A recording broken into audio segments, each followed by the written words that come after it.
Բարև պարոն Մարզպետ, շատ կարճ հարց է, մի քանի վայրկյան քիչ տանը։ Երեք ձեր մարզում տեսանք, որ թեմի առաջնորդին,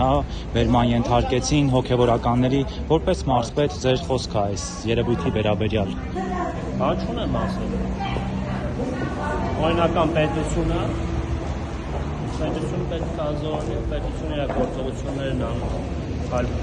այլ մեկնաբանություն։ Նորմալ էր ձեզ համար որպես մարդ, մի կողմ թողնենք պաշտոնը, որ նման ձևով դիմակավորված, տեսանք կոտրում են դուռը դիմակավորված անձինք, այս երևույթը հարցակ, մարդիկ գալիս են եկեղեցու դուռը փակ է։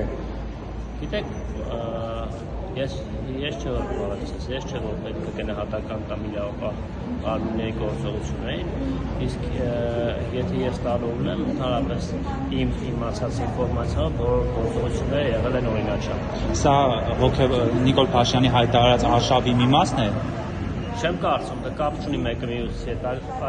այլ գործողություն է եղել ինչքան։ Եվ վերջին հարցը, դուք միանալու եք Նիկոլ Փաշինյանին էջմիածնում այդ հրավիրած, այսպես ասած հոգևոր հավաքին։ Ես միշտ միացած եմ Նիկոլ Փաշինյանին։